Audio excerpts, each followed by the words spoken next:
First and foremost, we give all infinite praises, honor, and glory to the mighty Yahweh, Ba'Shem, Yahweh Shai, Ba'Shem Kadash. Double honors to apostles and elders that rule well. Peace and salutations to the Akim, pushing the word out there in truth and sincerity.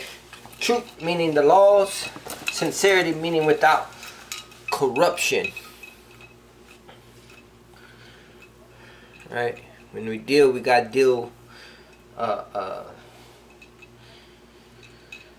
in sincerity, right? Without deceit, no guile,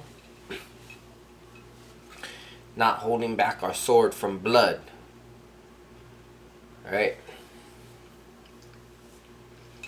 This breakdown, oh my bad, is gonna be on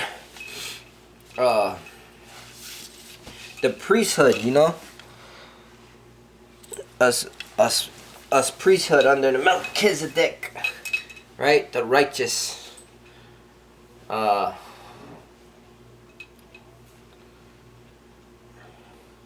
the Hebrew is Tazadak, right? Malak Tazadak, king of righteous king, right? And that's Yahweh Shai, you know. So under him, you got the 144,000 king, the priests, right? The priests, you know, ministering the laws, statutes, and commandments, right? In decency and order. And how high a regard, how high a office, how high you should hold this office in regard, you know. This is Isaiah, just pop in my head, 9 and 6. Salaki. Let me see.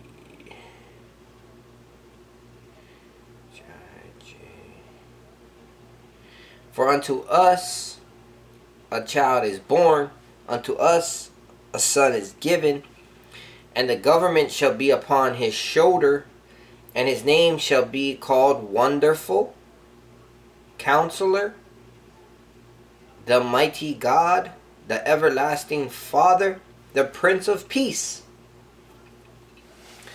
Right? That's Yahweh Ba'Shem Yahweh Shai.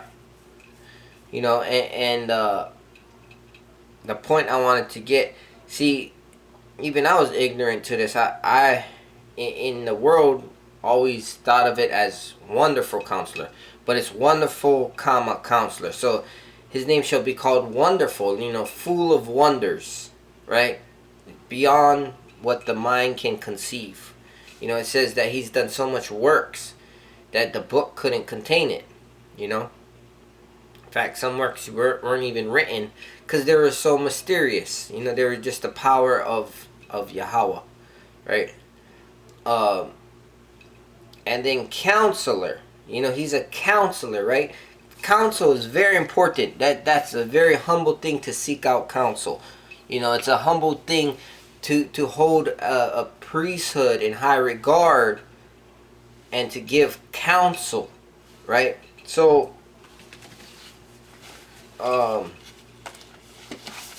this office as a priest is held at such a high regard that you know, we have to be aware of the criteria, right? When you fill out a job application, they ask you have these skills. You know, as a priest, the skills that you need is clean hands, right? Not holding back your sword, not being deceitful,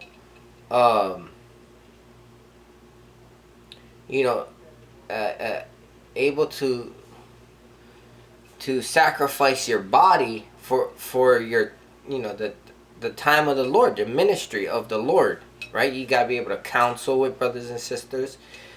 You gotta constantly be repenting and cleansing yourself so that you're worthy, right? That you're worthy of this calling, right? So you can hold the calling and endure to the end. Let's see. So this is Sirach.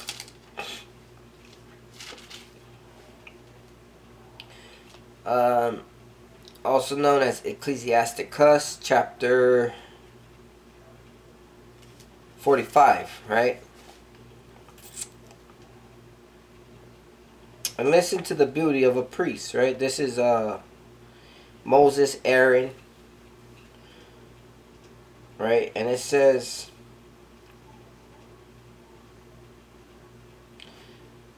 verse 7, an everlasting covenant. Again, this is Sirach 45, verse 7. An everlasting covenant he made with him and gave him the priesthood among the people. He beautified him with comely ornaments, right? So that says blessed. So he beautified, he blessed him with comely, right? Comely, beautiful, right? Ornaments, and clothed him with a robe of glory. He put upon him perfect glory and strengthened him with rich garments, with breeches, with a long robe and the ephod, right? And first and foremost, your face shineth when the Lord is pleased with you, you know? We're pleased with the priest. So your beauty comes from the inside, right? So these garments, these righteous garments, is the laws that you keep and you put on, right? That's your unspotted garment, right? And he compassed him with pomegranates and with many golden bells round about, that he went there, that as he went there might be a sound and a noise made that might be heard in the temple, for a memorial to the children of his people, right? So the priests wore this garment with bells and pomegranates, which were around the border of the garment, and it chingling, it dangled, and it made noise when he walked. With a holy garment with gold and blue silk and purple, the work of the embroider, with a breastplate of judgment, and with Urim and Thummim, right? So that breastplate, right, held the 12 tribes, right? Like like this, in a much more beautiful fashion, right? I believe it was gold with the stones, and the Urim and Thummim, right? That's a black stone and a white stone. That was a judgment stone, right? The white stone was purity, truth, positive, innocence, not guilty, and black stone was you're guilty, and that also goes with judgment. Judgment, the Lord is a balance. He's a balanced Lord. He does things on the left and the right hand side, right? And you can't be lukewarm, right? You gotta choose one. You can't be in the middle, right? Verse 11, with twisted scarlet, the work of the cutting workmen, with precious stones graven like seals, right? So there was stones on top the shoulder that had the and you read that in Exodus chapter 28, I believe, right? The 12 tribes, right? 6 and 6 on each side, and set in gold the work of the jeweler, with the writing engraved for a memorial after the number of the tribes of Israel.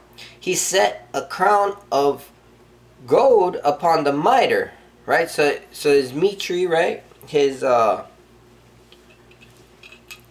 crown of fine fabric on his head, right? Had a crown of gold. Had a crown on top of that.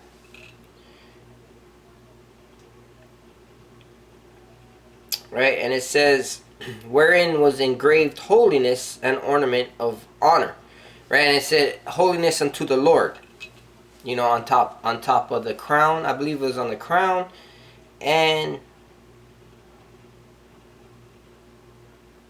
I believe the ephod, or the garment. And again, read up into Exodus 28, I believe. For the priest, the high priest, right? The high priest wore this in the temple, which are the Levites. We're going into Moses and Aaron, right? Now we are a nation of kings and priests, right? Under Malak Tazadok, right? Yahweh Shai.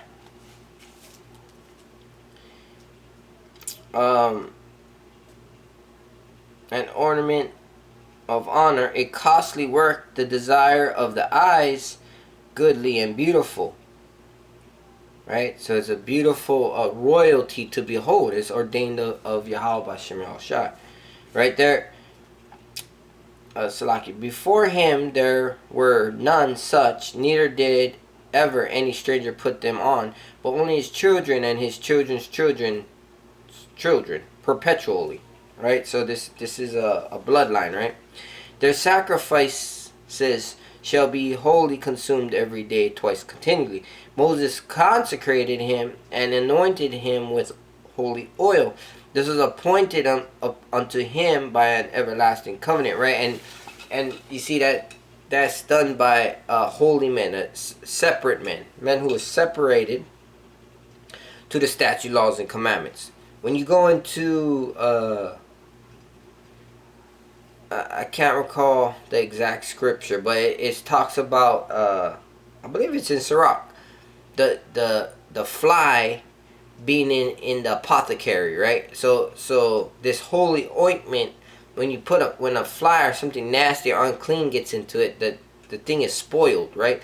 Same as if when a holy separate man, when he transgress or something, and he doesn't hold the office of a priest at high regard, the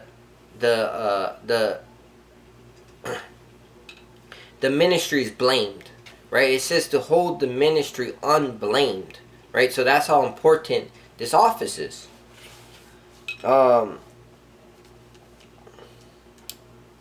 This was appointed unto him by an everlasting covenant, and to the seed, so long as the heavens should remain, that they should minister unto him and execute the office of the priesthood, and bless the people in his name, right? Yahweh Bashem Yahushai, Brakatham, right?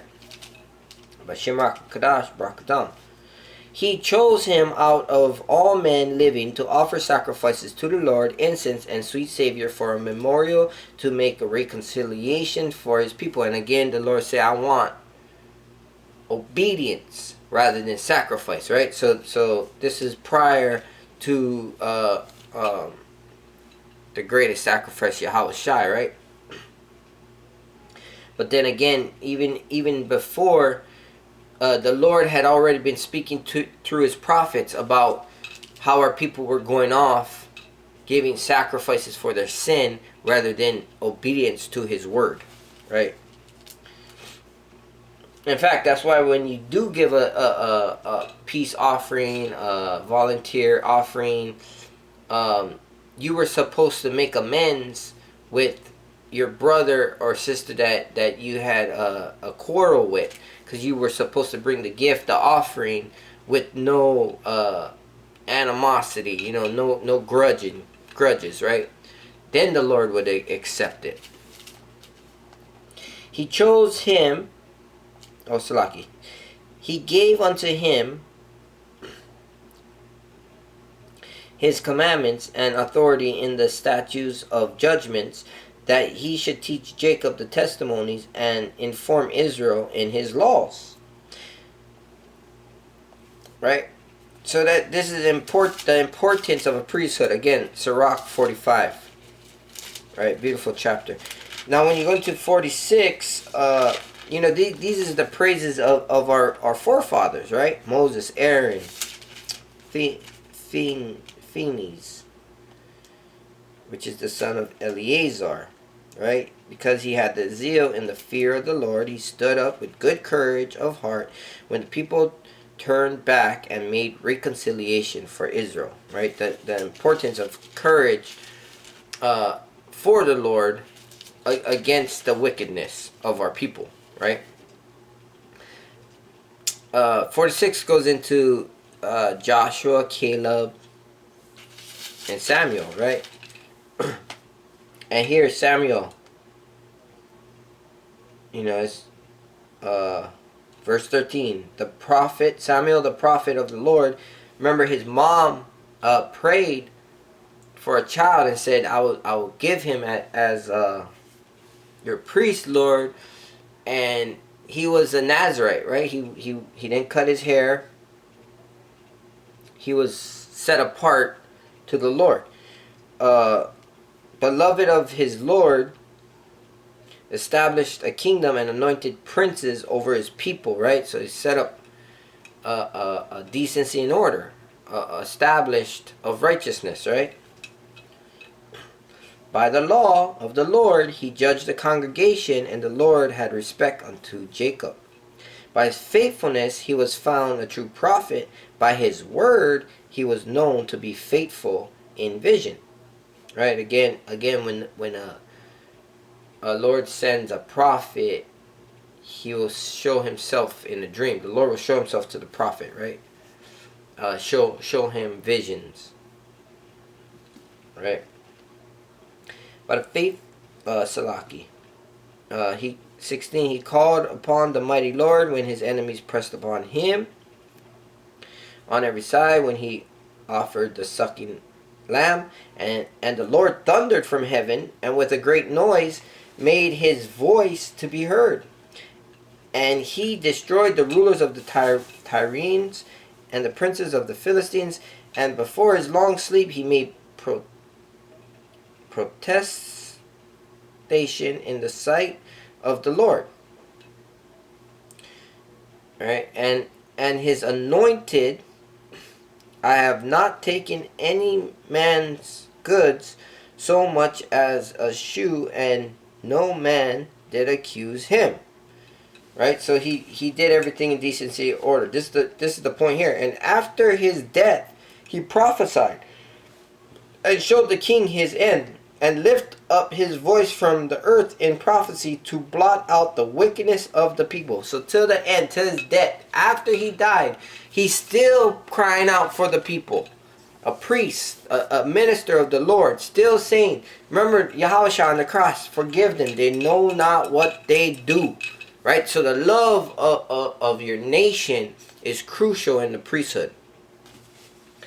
Right? So first and foremost, right, the love of Yahweh, right, Ba'ashem Yahushai, and the love of brethren, right, the love of the nation, sister and children too, is to turn back our people to the Lord from their wickedness, right, and yep, we're going to end it there, right? We're going to end it there. So hold this priesthood in high regard, Yasharallah. And Kwam Yasharallah, right? Again, all praise, honor, glory to the mighty Yahweh, Bahashim, Yahweh Shai, Bahashim Raka Kadash. Shabbat Shalom. Till next time, Kwam Yasharallah. Shalom.